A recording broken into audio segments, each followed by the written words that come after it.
I chose a small neighborhood far from the familiar paths where tourists usually walked. No polished sidewalks, no neon lights advertising bars, no polished hotel lobbies waiting with cold towels and fruit juice.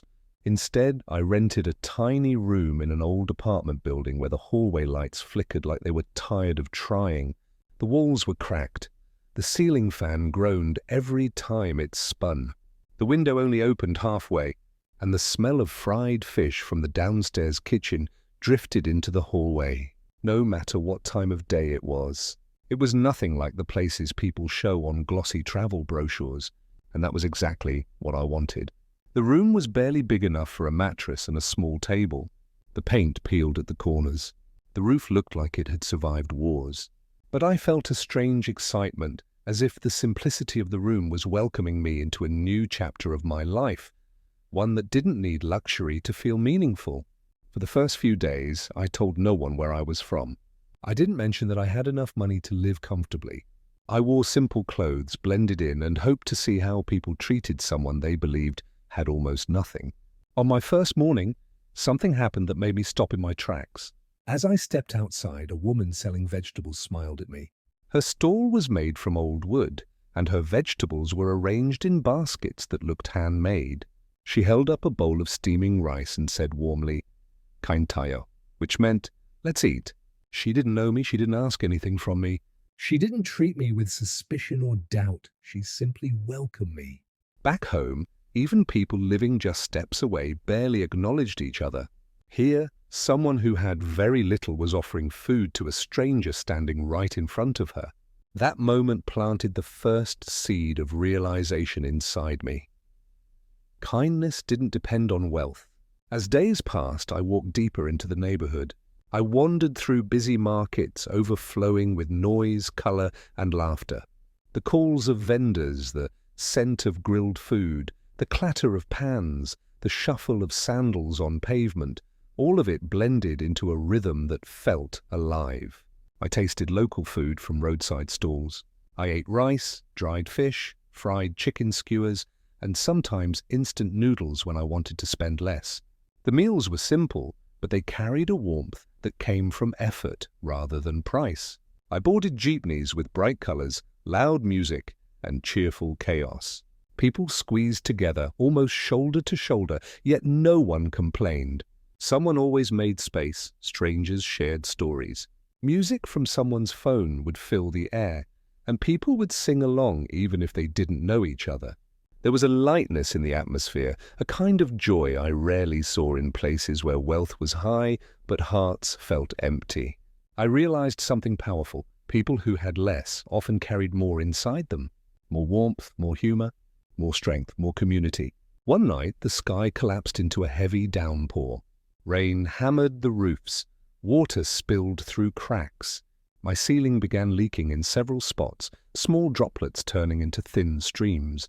I stepped outside to find shelter under a store awning, waiting for the storm to ease. Lightning flashed in the distance. People hurried home. The street began to flood. I felt cold water pooling around my feet. Then a voice cut through the rain. "Kuya, come here. It's flooding over there." A man stood across the street waving at me. I crossed carefully, and he ushered me into his tiny home. Inside, children slept on mats. A mother stirred noodles over a small burner. The father wiped rain from his shirt. The entire home was barely larger than my small room, but they made space for me without hesitation. We shared food, we shared stories, we shared laughter that drowned out the storm. What shocked me wasn't the size of the home, but the size of their hearts. Every morning I saw a tricycle parked at the corner. It was old, the paint chipping, the metal rusting in several spots. The driver was a man named June. He had gentle eyes, strong hands, and a smile that seemed to carry sunlight. One morning, I finally approached him. We talked. He told me he had 3 children. His wife stayed home to care for them because she couldn't find stable work. Sometimes he earned enough for rice, sometimes not. But he never looked defeated. I asked him if he ever wished he had more money. He nodded, then spoke words I will never forget. Money is not everything. I have my family, I have friends. I have faith. That's already more than some rich people have. Those words hit me harder than any truth I had ever heard. In my country, people chased money endlessly. They worked longer hours, bought bigger houses, purchased more things, yet many were still lonely, stressed, and unhappy. June had almost nothing, yet spoke with the peace of someone who possessed everything that truly mattered. I rode with June for several days. I helped him collect fares. I chatted with passengers. I watched how people treated him, not with pity, but with respect and warmth. They joked with him, helped him push his tricycle when it stalled, and shared small stories during the ride. The more time I spent with June, the more I understood the strength of Filipino resilience. Their ability to find joy despite challenges wasn't just admirable, it was powerful. Before long, I wasn't just observing life in the neighborhood, I was part of it.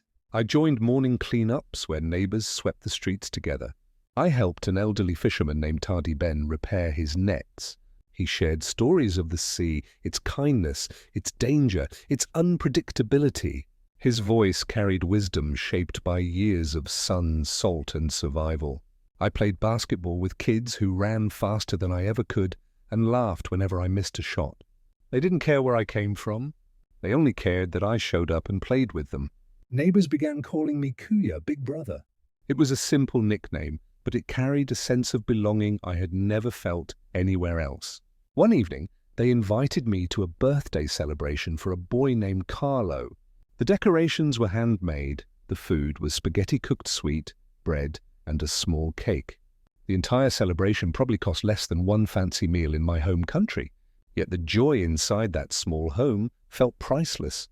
Carlo's mother turned to me and said, "We don't have much, but what we have, we share."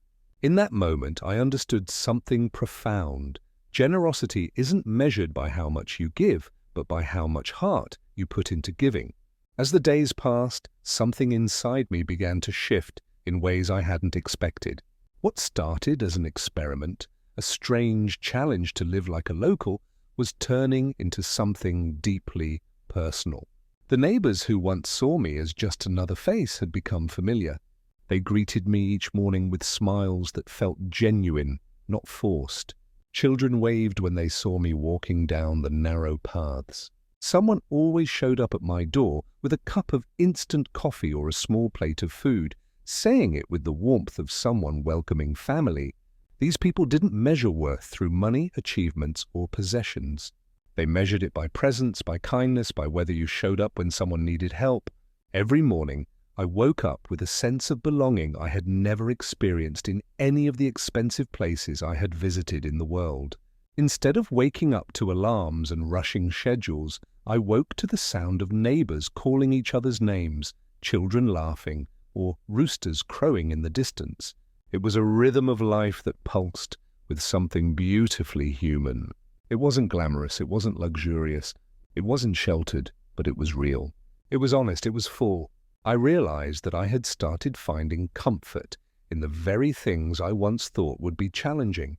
Crowded jeepneys, small meals, mismatched furniture, noisy afternoons, unpredictable rainstorms.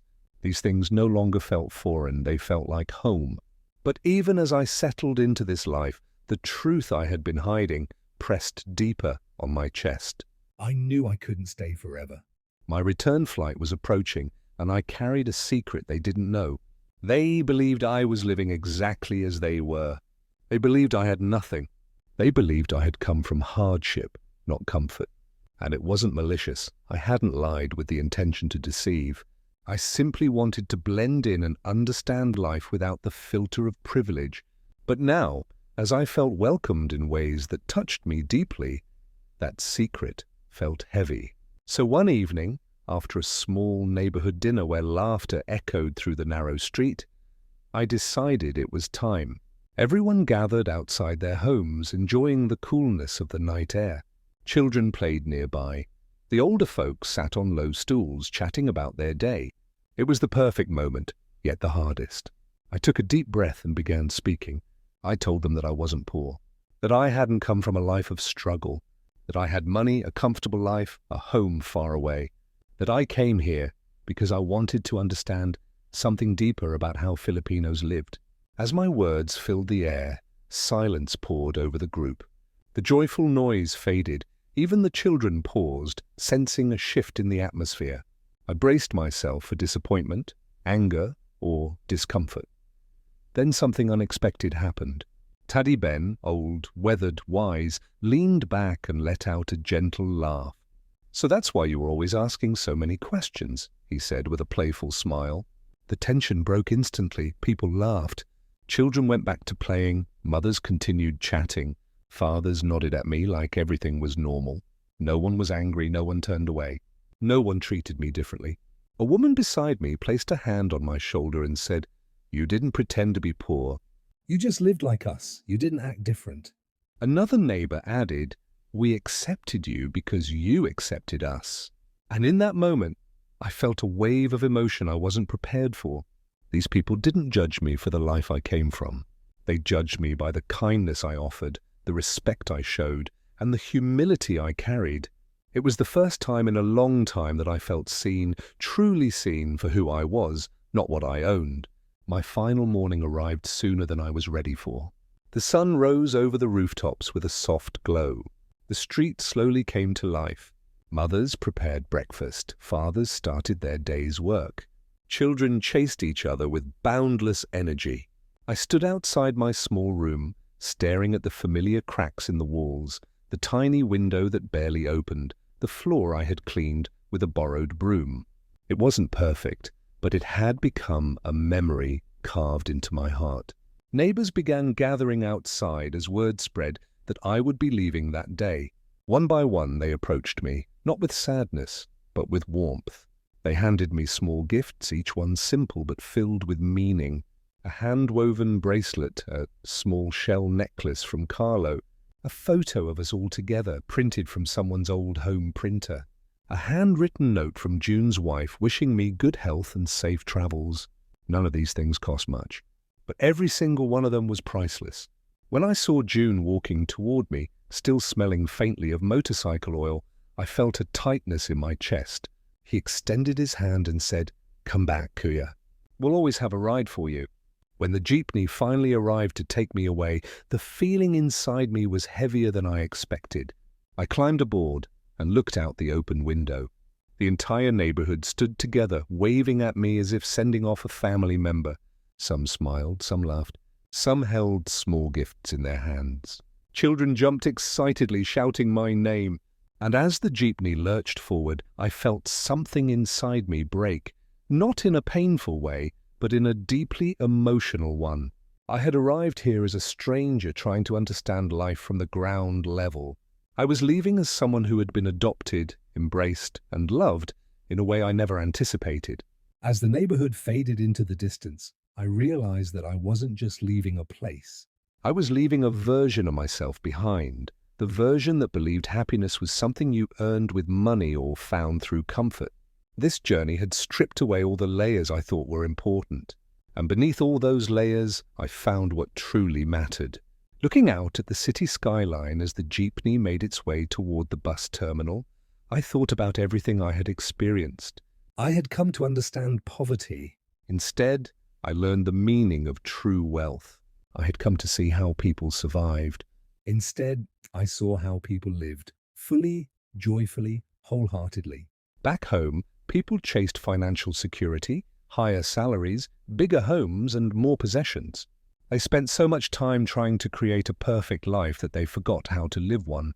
In the Philippines, I saw people who had little, yet lived as though they had enough. People who shared meals even when food was small. People who laughed even when life was hard. People who supported each other without expecting anything back. And I realized something powerful. Being rich has nothing to do with what's in your pocket. Being rich has everything to do with what's inside your heart. The Philippines taught me that wealth can be measured in the kindness you give, the connections you make, the moments you cherish, and the love you share. If anyone ever asked me what I learned from my journey, this is what I would say. Go to the Philippines, not just for the beaches, not just for the resorts, not just for the tourist spots everyone already knows. Go for the people, go for the stories. Go for the communities tucked away from the spotlight. Walk through local streets, talk to vendors, laugh with children, help a tricycle driver fix his old motorcycle. Share a meal with a family who invites you without knowing your name. That is where the true treasure of the Philippines lives, not in luxury, but in connection. I came pretending to be poor. I left carrying a richness I never knew existed. Sometimes the places the world calls poor hold the richest lessons of all.